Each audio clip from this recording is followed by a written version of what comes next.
네, 안녕하십니까. 형사소법 강의 시작하겠습니다.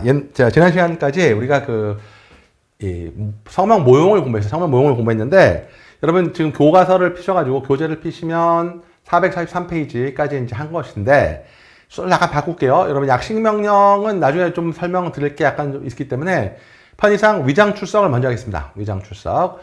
이 4번 위장출석인데, 위장출석은 검사가 공소장에 갑을 표현으로 기재했는데 을이 갑인 것처럼 나오죠. 위장출석은 여러분 요건 이렇게 생각하면 돼요. 대리출석, 위장출석은 기본적으로 대리출석의 개념이라고 생각하시면 대리출석인데, 그러니까 대리출석이란 말은 옳지 않지만 아무튼 그냥 위장이란 말은 그런 거야. 그러니까 원래 갑이 나와야 되는데 을이 대신 나온 거죠. 옛날에 제가 대학교 때 수업 들을 때 우리 백형호 선생님이 몸바지라고 그러는데, 씨바지가 아니라 몸빵이죠. 그러니까 대신 재판 받아주겠다는 거예요. 이게 뭐 예비군 훈련도 아니고 대신 받는 게 가능하겠습니까? 그래서 위장 출석은 여러분 이제 놀랍게도 판례가 없습니다. 판례가 없지 않습니까? 위장 출석은 판례가 없어요. 판례가 없습니다. 그 얘기는 뭐냐면 위장 출석을 하는 사례는 거의 없다는 거죠. 누가 미쳤다고 남의 재판을 대신 받아주겠어요? 그런 일은 거의 없습니다. 그래서 위장 출석은 거의 이루어지지 않는 것이고, 또 보통 표현은 구속되기 때문에 이런 일이 있을 수도 없어요. 알겠지만. 그래서 아까 우리 지난 시간에 본 성명모용은 굉장히 판례가 많았어요. 성명모용은 실제로 남의 이름을 도용하죠. 자기 재판 안 받으려고 뭐 자기 동생 이름을 도용한다든가 이런 일이 되게 많기 때문에 성명모용은 의외로 많습니다. 그렇지만 위장출석은 사례가 자체가 없어요. 나중에 이제 결합된 사례 하나밖에 없습니다. 어쨌든 위장출석의 기본적인 개념 알아둬야 돼요. 그래서 같이 보시면 위장출석은 갑을 기재했는데, 자, 그래서 여러분 공소장에 검사가 공소장에 갑을 표로 기재했다는 얘기는 갑을 수사했다는, 수사해서 잘 썼다는 거죠. 하지만 공판 단계에서 을이 마치 갑의원칙 행세하면서 재판을 받는 경우죠.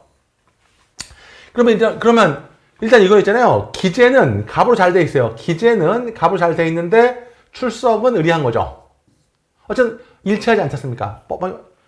지금 나와서 피고인처럼 행사하는 놈이랑 기재된 분이 다른 거예요. 그래서 이게 일치하지 않기 때문에 문제가 발생하는데, 이것도 답이 남아있죠. 여러분, 검사는 누구를 피고인으로 하고 싶었어요? 당연히 일치하지 않지만 당연히 검사는 갑을 재판받게 하고 싶었죠. 그래서 갑이 실질적 피고인이 되는 거죠. 여러분, 이 진정 표현만 아실 필요 없고 실적 피고인입니다. 백형원 선생님이 그러니까 실질적 피고인입니다. 피고인이 되어야 될 자죠. 피고인이 되어야 할 자입니다. 근데 여기서 기억하자면 을은 피고인처럼 나와서 행동하고 있지만 피고인이 아니죠. 그래서 을을 우리가 요건 개념은 좀 아는데, 을은 형식적 표현이라고 부르는데, 요 부진의 표현 알 필요 없고요. 이거는 피고인은 아니지만 피고인처럼 보이는 자입니다. 요것만 기억하면 돼요.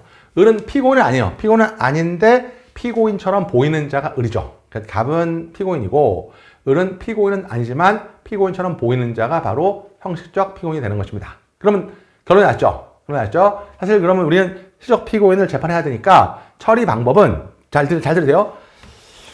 형식적 피고인, 즉 피고인처럼 행세하는 사람은 절차에서 배제하고 실적 피고인을 절차로 불러야 돼요.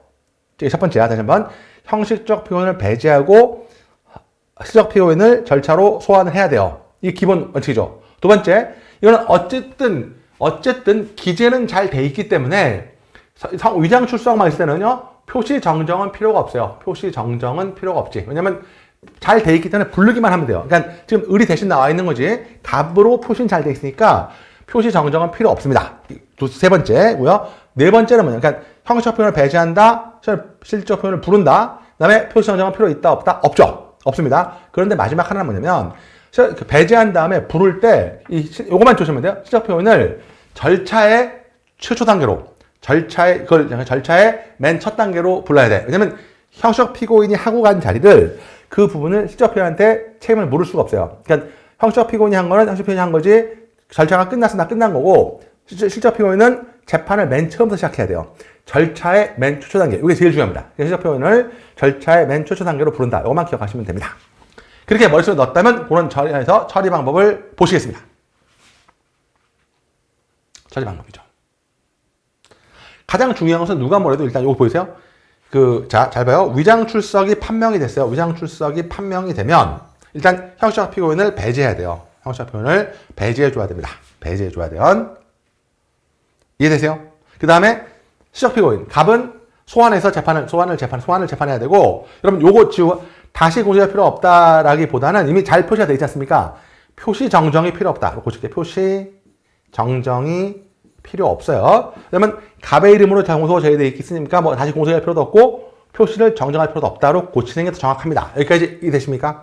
자, 그러면 배제할 때 여러분 요거 좀 어려운데 인정신문 단계. 여러분 인정신문 단계는 요거 확인 단계입니다. 확인 단계니까 자, 확인 단계. 그러니까 피고인이 확인 단계니까 이건 아직 본 절차가 시작된 게 아니죠. 그러니까 아직 확인하고 갑 맞아요. 확인하는데 거기서 뽀록이 난 거야. 그러니까 아직 본 절차가 시작도 안 된 거죠. 시작도 안 됐기 때문에 이때는 소송 계속이 이루어지지 않았으니까 그냥 형식표현을 퇴정시키면 돼요. 꺼져 이렇게 하면 되고 꺼져 이렇게 하면 됩니다. 배제하면 되지 굳이 공소기각까지 요거 미스프린트 배제를 이렇게 써야 돼. 배제해야 됩니다. 배제하면 되는 것이지 그 공소기각 판결까지 할 필요가 없다는 거죠. 그냥 꺼져 이렇게 하면 인정신문에서 발표하면 꺼져. 근데 사실심의하게 그러니까 사실심의라는 것은 증거조사인데 어느 정도 증거를 조사하다가 뽀록이 난 거야.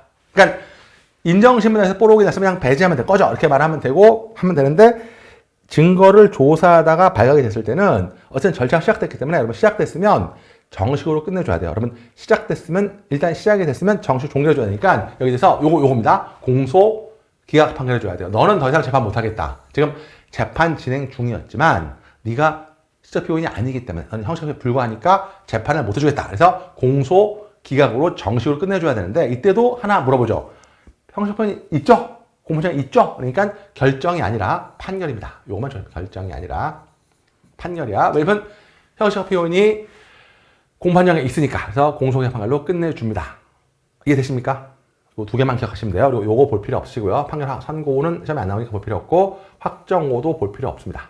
요거 두 개만 잘 기억하시면 되고 인정신문 단계 아직 절차에 들어가졌을 때 뽀록이 났을 때는 배제한다. 그냥 배제하면 되고요. 절차에 들어갔는데 뽀록이 났다. 그러면 되죠? 이때는 정식으로 종결해 줍니다. 정식으로 종결해 준다까지 기억하시면 되겠어요. 그래서 공소 기각 판결로 종결한다까지 알아두시면 되겠습니다. 나머지 두 칸은 볼 필요 없습니다. 그 다음에 여러분 그러면 이제 요 됐고요. 그 다음에 이 됐고 그러면 어떻게 하죠? 여기 중에 빠졌네. 그 다음에 여기다 쓸게. 쓰는 게 낫겠는데요? 실질적 피고인 갑은 둘 다 마찬가지인데 어떻게 뽀록이 나타나네? 실질적인 갑을 절차의 최초 단계로부터 재판을 시작해야 돼요.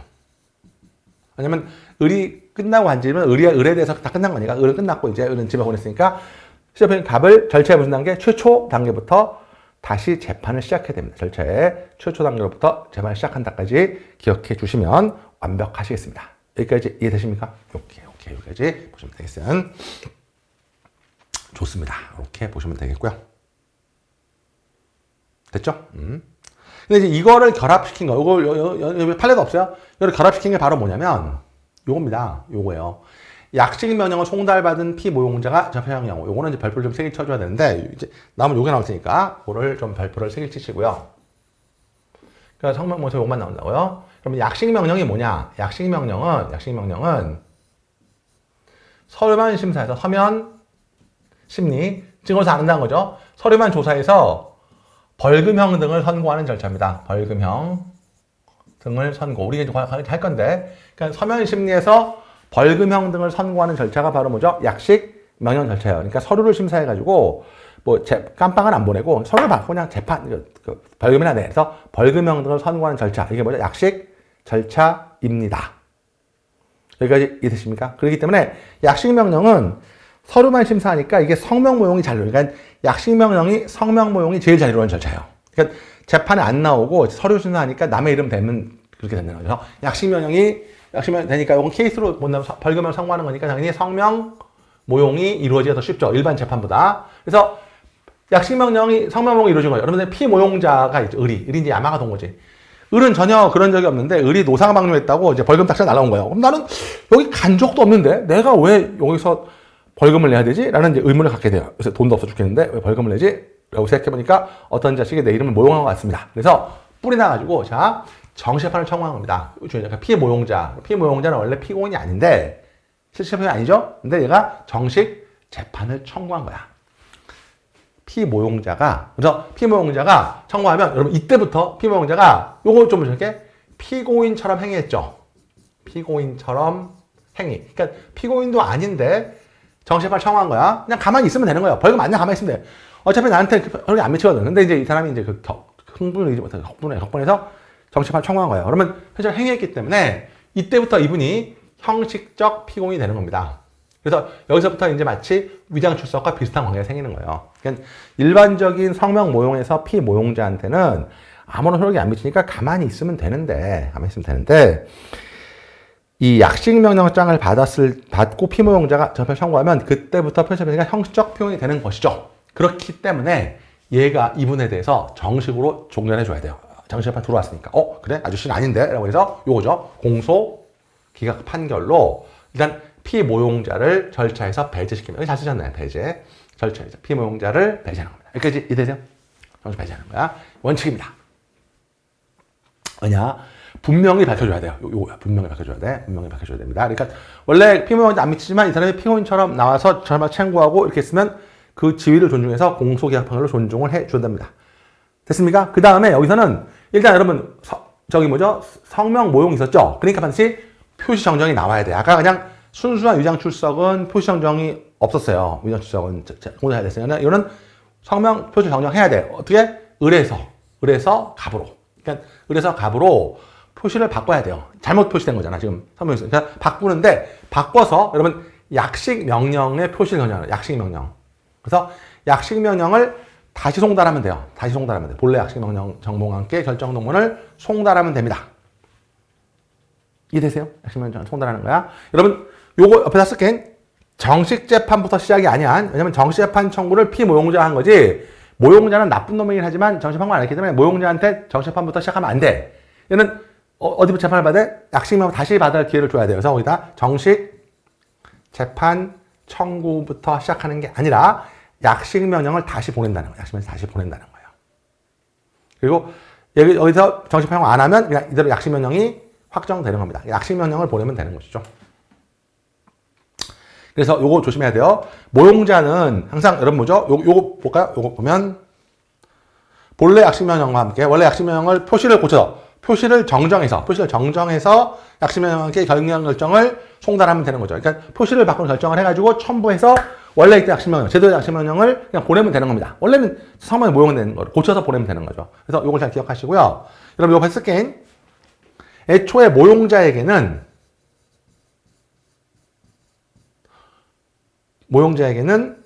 약식 명령장이 송달된 적이 없는 거죠. 송달된 적이 없다. 왜냐면 피모용자한테 갔으니까. 그러니까 이 모용자한테도 절차권을 보장해 줘야 되니까 약식 명령장을 다시 송달해 줘야 돼요. 경정해서. 요것만 조심하시면 돼요. 그러니까 여러분 경찰 시험에서는 요 판례만 나오니까 요 약식 관련 사안 요게 저는 그래서 감히 이거를 요거는 이 사안은 성명 모용이랑 이 사안 자체가 성명 모용이랑 거의 위장 출석은 아니지만 위장 출석이 결합된 사안이죠. 다 나오는 쟁점이니까 나올 수 있죠. 조심할 거. 여러분 항상 모용자는 절차의 최초 단계로 부르는 거야. 모용자는 그래서 약식 명령을 청구한 사람은 피모용자가 한 거니까 그건 절차 최초 단계 아니죠. 그래서 모용자한테 경정해서 다시 한번 약식 명령부터 송달한다. 요것만 조심하시면 틀리지 않으실 것 같습니다. 요것만 보시면 되겠어요. 여기까지가 성명 모용 의뢰수의 문제였습니다. 다 됐습니다. 그 정도 보시면 되겠어요. 그래서 판례만 대비하시면 되고 이제 피고인의 마지막 당사 능력과 소능력입니다. 이건 좀 약간 어려운 문제이긴 한데 여러분들 잘 이해를 못하시기 때문에 제가 일단 말씀드릴게요. 먼저 여기다 쓸게요. 여러분 우리가 법학에서 일단 용어부터 정리할게. 당사자는 검사와 피고인입니다. 맞죠? 검사와 피고인이야. 그다음에 소송은 공판을 우리가 소송이라고 한다까지 알고 있는 거. 이건 다 아는 얘기죠. 당사자는 검사와 피고인. 그다음에 소송은 공판을 말하는 거죠. 문제는 능력이죠. 그러니까 능력이 붙는 거야. 당사자 능력, 소송 능력. 이 능력이 붙는 거예요. 능력은 여러분 능력이 뭐냐? 능력은 다른 말로 하면 자격입니다.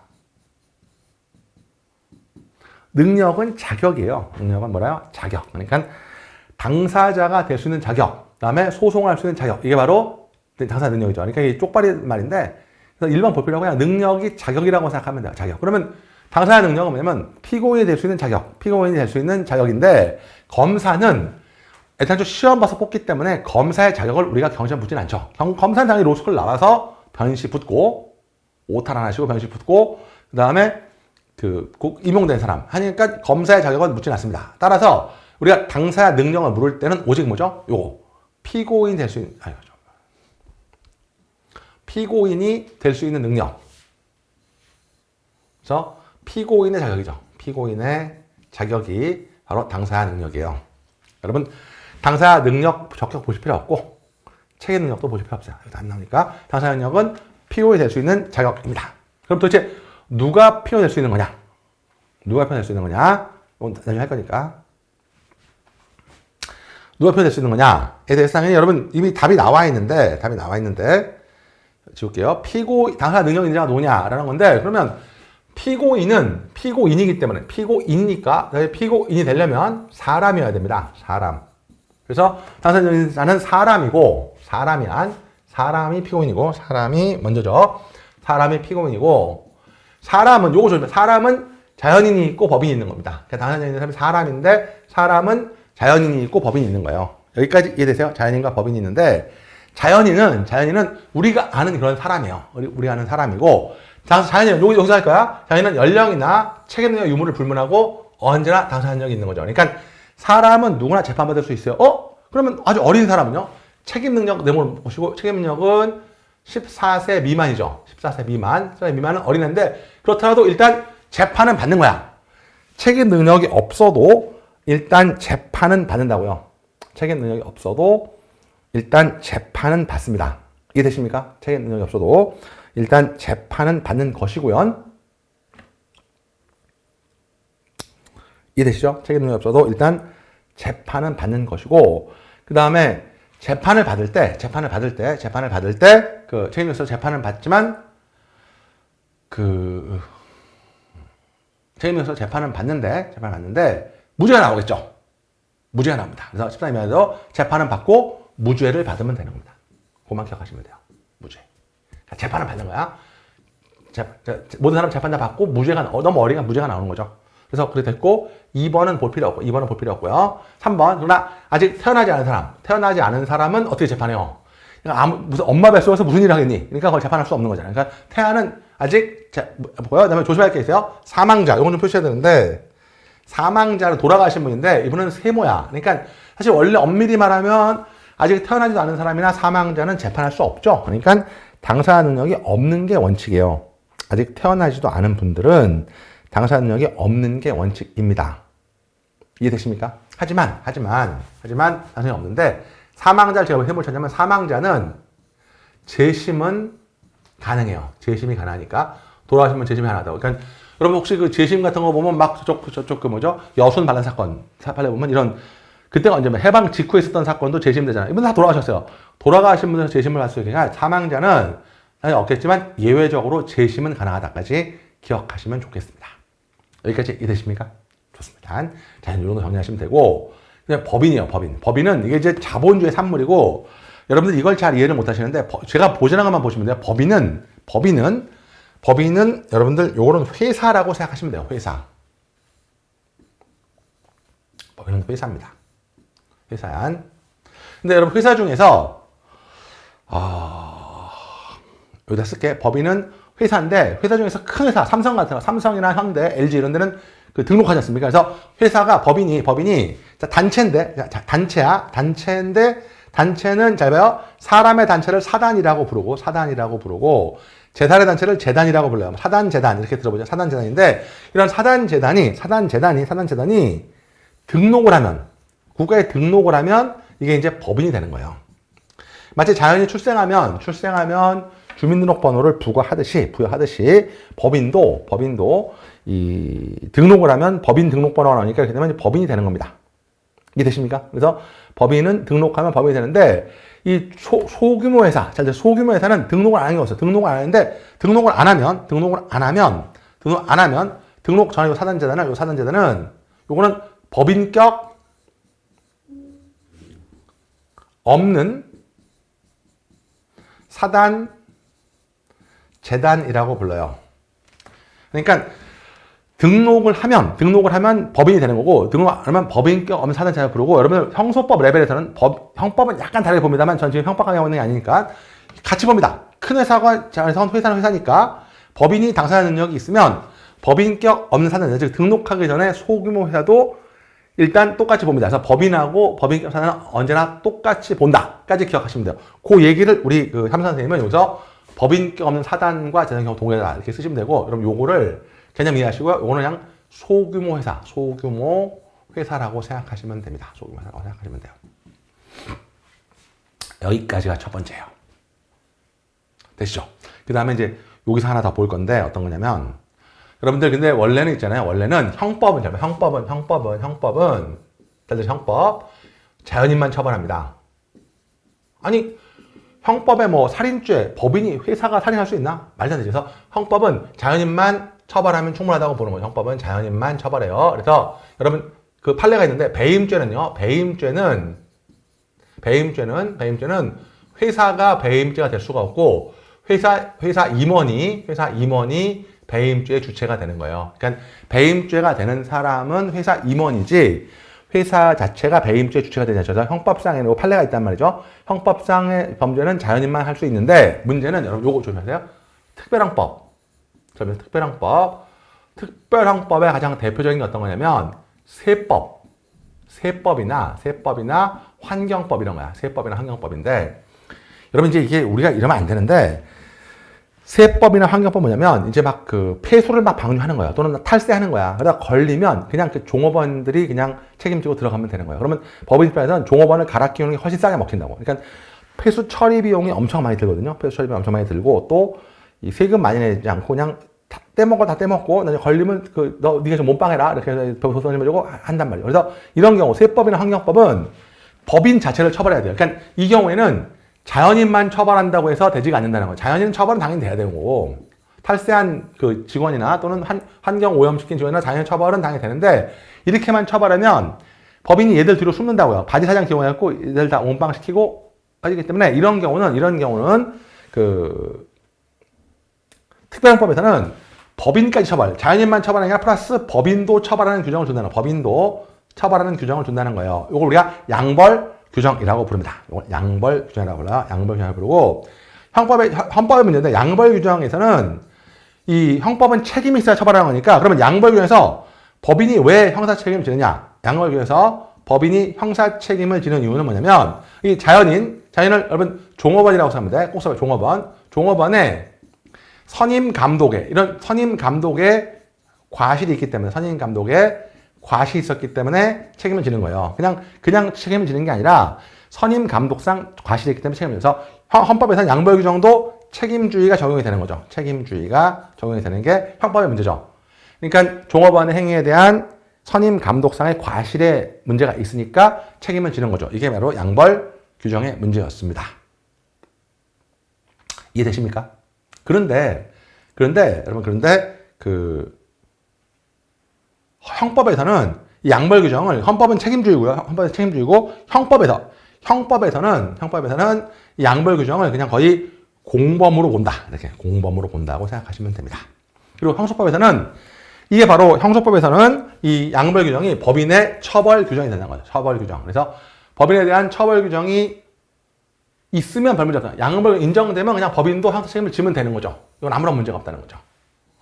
이해되세요? 그런데 요 사안은 뭐냐면 그런데 일반 형법처럼 처벌 규정이 없을 때도 법인이 당사자 능력이 있느냐? 그러니까 처벌 규정이 없어도 일단 법인을 재판해야 되냐? 재판해서 처벌 규정이 없으니까 무죄를 해야 되는 거냐? 무죄. 주형법정주의상. 그러니까 재판을 할 때 무죄를 할 거냐? 재판할 때 무죄. 그래서 이게 바로 이제 그 무죄 판결 주형 법정주의 원칙상 법이 없으니까 유죄는 안 되겠지만 어쨌든 재판해야 된다. 이게 긍정설이고 아니다. 어차피 처벌도 못할 거 재판하면 뭐 하겠느냐. 그래서 부정설과 긍정설과 분열을 대립하고 있어요. 부정설은 처벌이 없으면 법인은 당사자이 없으니까 피고인이 될 수가 없죠. 피고인이 될 수가 없으니까 이거야. 공소의 결정. 그냥 재판을 못하는 거죠. 공소의 결정인데 피고인으로 나올 수가 없으니까 피고인 자리가 비어 있는 거죠. 그러니까 판결이에요, 결정이요? 결정을 한다는 거죠.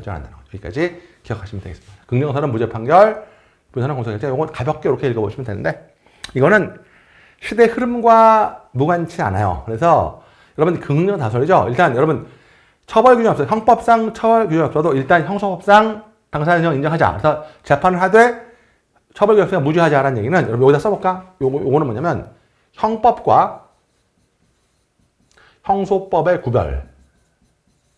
그러니까 형소법과 형소법을 구별하자는 거예요. 형법과 형소법 구별해서 그 재판을 못하더라도 유죄를 못하더라도 처벌이 없더라도 재판하자는 거죠. 그러니까 형법상 규정이 없더라도 일단 재판하자. 이게 이제 최근에 하는 거죠. 그래서 제 요즘에 제 후배들이나 제 동기들까지는 다 독일에 형소법만 전공하러 가는 경우도 많아요. 형법 전공 많아요. 근데 여러분 옛날 분들은 혹시 수업도 옛날 분들은 교수님이 형법도 가르치고 형소법도 가르치고 그러니까 형법이랑 형소법이 융합된다. 형법하고 형소법의 구별이 잘 안 될 때, 형소법 구별이 잘 안 될 때는 어차피 처벌도 못할 거, 어차피 죄도 없는데 뭘 형소법에 규정을 하니 형소법이랑 다른 일에서 아예 인정하지 않는 이런 뜻이죠. 그래서 지금 흐름은 부정설에서 긍정설로 오고 있죠. 형소법의 독자성을 강조하는 입장이에요. 이 정도만 아시면 돼요. 그리고 판례가 없기 때문에 이해만 하시면 됩니다. 즐겨보시고요.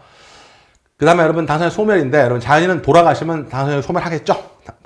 자연인은 돌아가시면 당사자력이 소멸하시겠죠? 그렇지 않나요? 몇 페이지죠? 잠깐만. 441페이지 돌아가시면 소멸하니까 당연히 어떻게 되죠? 재판 못하죠? 그러니까 공기결의죠. 공기결의한 판결 아닙니다. 돌아가셨어요. 공기결의 이거 표시하시고요. 말했었죠? 재심. 재심은 사망했더라도 소멸하지 않는다는 거죠. 아까 그래서 제가 사망자를 세모로 치는 이유가 여기에 있는 겁니다. 하나만 더. 법인인데요. 또 그냥 가볍게 보시면 돼요. 법인은 합병이 되면 없어져요. 그러니까 법인이라는 건 사망이 있을 수가 없지 않습니까? 법인은 이거 지울게요. 법인은 사망이라는 게 있을 수가 없으니까 법인은 A 법인이 B 법인한테 흡수되면 이거 이제 공격적 에벤이라는데 B한테 합병되면 A 법인은 없어지는 거죠. 없어지는 거야. 그러니까 합병일 때 소멸하죠. 요것만 잠깐 합병 시에 소멸하는 거야. 합병도 됐습니다. 그래서 여러분 요거 쭉 기억하는데 요 판례만 좀 보시면 돼. 올려서 이 청산결료의 등기, 청산등기. 우리 느낌상 청산됐다면 끝나갔지만 여러분 청산 등기가 정할 때는 등기가 청산됐다는 거예요. 등기가 청산됐기 때문에 아직 법인이 완전히 없어진 건 아니야. 그러니까 등록만 없어진 거지. 그러니까 쉽게 말하면 법인이었다가 법인격 없는 사단으로 남는 거예요. 그렇기 때문에 요거 맞춰야하는데 청산 등기만 가지고는 당사자력이 그대로 존속한다는 거죠. 즉 재판을 계속한다는 거예요. 그러니까 법인은 합병으로 없어진 거예요. 자신의 사망에 해당하는 게 법인은 합병이지 당사자 능력은 그대로 존속한다. 그러니까 청산 등기는 그렇지 않다는 거죠. 그럼 여러분 요걸 제가 요거 두 개 같은 판례니까 잘 기억하시면 되겠고요. 존속한다. 요걸 그림을 정리해 드리면 여러분 법인은 제가 대규모에서 했죠. 법인. 그다음에 법인격 없는 단체, 법인격 없는 사단, 재단. 여기로 가는 게 요게 사실은 설립 등기입니다. 설립 등기. 그렇게 이해하시면 되겠어요. 등기. 그러면 이 회사가 망해서 작아진 거야. 없어진 게 아니야. 작아진 거야. 작아지면 요거는 뭐죠? 청산 등기. 그러면 청산 등기가 있었다 하더라도 어쨌든 요걸로 남는 거야. 요걸 남는 거니까 당사자력이 소멸하지 않는다는 거예요. 법인이 다른 데 합병되면 타 법인에 합병되면 그때 완전히 없어지는 거죠. 하지만 청산 등기만 했다고 완전히 없어지는 게 아니죠. 그래서 판례 시험에 되게 많이 나오기 때문에 요 경우는 공기결이 아니라 공판을 계속 진행한다는 거죠. 요걸 잘 기억해 주셔야 되겠습니다. 워낙 중요한 판례죠. 됐고요. 그 다음에 요거 제가 말씀드렸는데 당사자 능력은 재판할 수 있냐 없냐 이런 문제이기 때문에 요것도 중요하죠. 소송 조건이기 때문에 요거 법원은 직권으로 당사자 능력 여부를 조사해야 됩니다. 맞죠? 그래서 여러분 다 볼 필요 없이 당사자이 없어졌다. 그럼 뭐죠? 공기결이다. 요것만 하면 돼. 요것만 안 봐도 되고 공기결입니다. 그렇지만 재심은 안 해요. 재심은 사망해도 재심을 청구할 수가 있습니다. 사망요. 잘 봐요. 여러분 잘 봐요. 이거 조심해야 돼. 유죄를 선고받은 자가 사망했더라도 이 사망한 자를 위해서 배우자나 직계존속 형제자매 배직형이 사망하면 제가 법정 내는 없어진다고 이미 말씀드렸어요. 배직형이 재심을 청구할 수 있죠. 사망에도 재심 청구할 수 있으니까 당연히 공기여를 할 수가 없어요. 재심에서 유무죄 판실 판결 해줘야 됩니다. 이해되죠? 근데 이거랑 여러분 비교 판례, 너무 중요해. 이 판례 나올 거야. 이건 비교 판례인데 이거는 죽은 사람을 위해서 청구해 줄 수 있는데 이거는 재심 청구인이 청구한 다음에 사망한 거야. 쉽게 말하면 이분들이 죽은 거지. 배우냐, 요분들이 사망한 거야. 그러니까 사망한 자를 위해서 재심을 청구한 게 아니라 재심을 청구한 사람이 사망한 겁니다. 이때는 승계라는 게 있어요. 승계가 없어요. 형사소송은 승계가 없죠. 형사소송은 재판받는 사람이 정해져 있지 승계라는 게 있을 수가 없으니까 당연히 종료가 됩니다. 그러니까 재심 청구에 사망하면 종료가 되는 거지. 승계라는 게 있다 없다. 그래서 여러분 요것만 알면 돼. 요 다만이야 볼 필요 없고 요건 볼 필요 없고 헷갈리니까 볼 필요 없고 여러분 죽은 사람을 위해서 재심을 청구할 수 있어요. 그러나 청구한 분이 돌아가시면 끝나는 겁니다. 형사 절차는 승계라는 게 있을 수 없으니까 죽은 사람을 위해서 재심을 청구할 수는 있겠지만 청구한 분이 돌아가시면 더 이상 절차를 진행할 수 없다까지 알아두면 형사법은 승계라는 게 있을 수가 없다라는 것이죠. 이것만 좀 기억하시면 되겠습니다. 재심의 특칙입니다. 되시겠죠? 그 다음에 여러분들 그 소송능력은 이건 피고인이 검사는 다 있으니까 피고인이 유효하게 소송행위를 할 수 있는 능력이죠. 근데 여러분 여기서 제가 한 가지만 좀 말씀을 드리면 이거 다 볼 필요 없이 요 옆에다 같이 써볼게요. 여러분들 우리가 능력을 세 가지를 알아두셔야 되겠는데 첫 번째가 행위능력,